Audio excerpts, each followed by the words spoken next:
There is a kind of death so complete that the universe keeps no record of it. No grave, no ashes, no echo.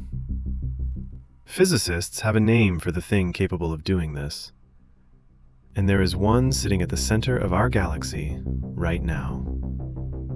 4 million times heavier than the sun, silent, patient, turning slowly in the dark. Tonight, we're going to see what would actually happen if Earth fell into a black hole. Not the movie version, the real one. Because the truth is stranger and much quieter than anything you've been told. First, black holes aren't really holes. They're not giant cosmic vacuum cleaners hunting planets across space. If the sun were suddenly replaced by a black hole with exactly the same mass, Earth would continue orbiting normally. We wouldn't immediately fall in. We would simply freeze because the sunlight was gone. A black hole doesn't chase anything. It is simply a region where gravity has warped space so severely that beyond a certain boundary, nothing can return. That boundary is called the event horizon. It isn't a wall. You wouldn't crash into it. In fact, under the right conditions, you could cross it without feeling anything at all. And that's where things become terrifying. So imagine a black hole entering our solar system, and Earth begins drifting toward it. At first, we might not even see it. Black holes emit no light. We would discover it by watching everything around it behave strangely. Planets would begin shifting in their orbits. Comets would move in unexpected directions. And eventually, the stars themselves would appear distorted. A black hole bends light, stretching the stars behind it into strange arcs and glowing rings. You might look into the night sky and see a perfect circle of darkness surrounded by twisted light. As Earth moved closer, gas, dust, and shattered asteroids could spiral around the black hole.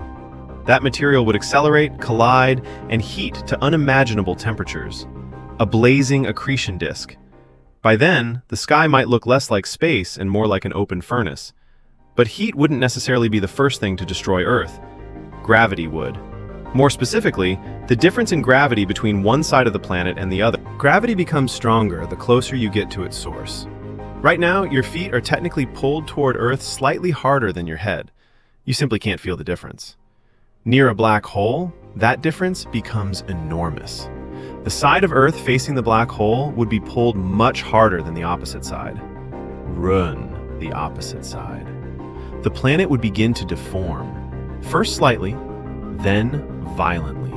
The crust would rise, oceans would shift, the entire planet would stretch from a sphere into a distorted shape. Eventually, Earth could be pulled into a long stream of molten rock, metal, ocean, atmosphere, cities, everything. Scientists call this process spaghettification.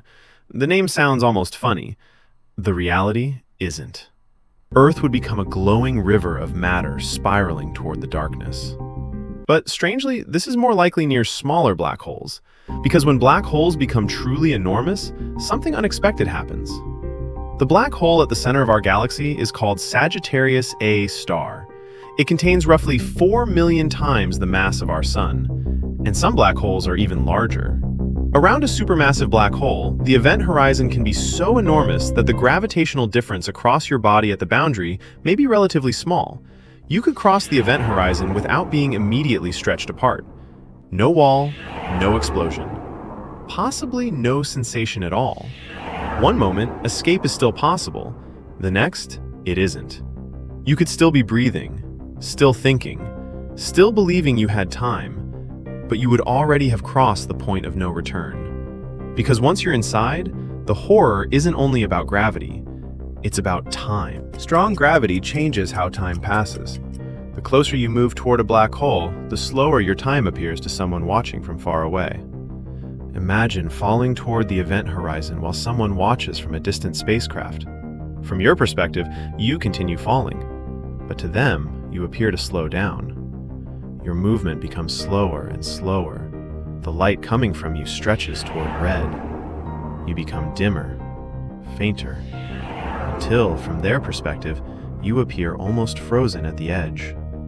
A fading image suspended beside the darkness. But from your point of view, you never stop. you cross the horizon. And once you do, the rules of your future change completely. Once inside, turning around is not simply difficult, it is impossible. Not because your engines aren't powerful enough, not because you need more fuel, but because every possible future path leads deeper inside. Normally, you can choose where to move through space: left, right, forward, back, but you cannot choose not to move into the future. Inside a black hole, the singularity becomes something almost like that. Not merely a location ahead of you, but an unavoidable part of your future. Every path leads toward it. You cannot steer away. You cannot stop. Eventually, you reach the region where our current physics can no longer fully describe what happens. Density becomes extreme. Space-time curvature becomes extreme. Our equations break down. That is where Earth, after being torn apart and pulled inside, reaches the end of everything we can confidently describe. Not with a giant cinematic explosion, but with physics itself becoming silent. Yet even that isn't the final chapter, because black holes may not last forever. For a long time, scientists believed black holes were eternal. Then Stephen Hawking showed that black holes should slowly lose energy. They emit what we now call Hawking radiation. Very slowly, over unimaginable spans of time, a black hole loses mass. It shrinks. Stars would die, galaxies would fade. The universe could grow cold long before a large black hole finally disappeared. But given enough time, the black hole itself would eventually evaporate.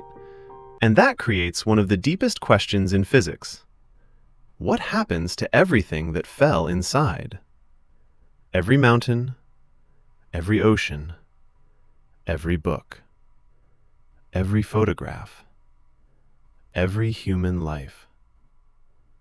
Quantum physics tells us that information should not simply disappear.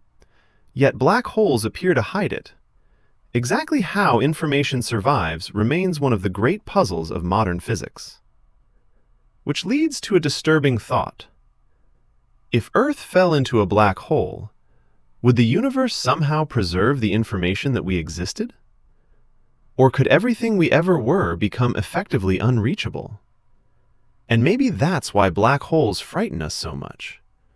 Because this story was never only about black holes. Strip away the equations, the gravity, the fire, the impossible distances. And what remains? Erasure. The fear that something can exist, matter deeply, love deeply, and then disappear. We feel a smaller version of that fear throughout our lives. When someone dies and the world continues moving. When a place you loved changes. When years disappear faster than you expected. When you lie awake at night and remember that none of this lasts forever. So we fill the silence. We work. We scroll. We chase things. We keep ourselves busy. Because standing still sometimes means noticing the darkness waiting at the edge of everything. And somewhere, about 26,000 light-years away, Sagittarius A star sits at the center of our galaxy. Our solar system moves around the galaxy with it near the center. The darkness is already part of the structure of our cosmic home. But there is something a black hole cannot do. Something you can. A black hole can bend light, destroy stars, warp time, swallow worlds. But it cannot know that it exists. It cannot look into the night sky. It cannot feel fear, or wonder, or grief. It cannot hold someone's hand and understand that one day it may have to let go. It cannot know that everything is temporary and choose to love anyway. You can. And perhaps that is the strangest thing in the universe. Not the black hole. You. A collection of ancient atoms that somehow became conscious. Matter that woke up. Looked into the darkness. Understood that nothing lasts forever. And still found reasons to care. Still laughed. Still created. Still loved someone. still looked at another human being and thought, "I'm glad I was here with you." The black hole may represent the end of the story, but you are the part of the universe capable of reading it. So when you feel that quiet pull, that fear of time, loss, and everything eventually disappearing, don't look away. Let it remind you of something. You aren't in the darkness yet. You're still here, still breathing, still watching, still able to love something even though you know you may one day lose it. The lights are still on. Don't waste them.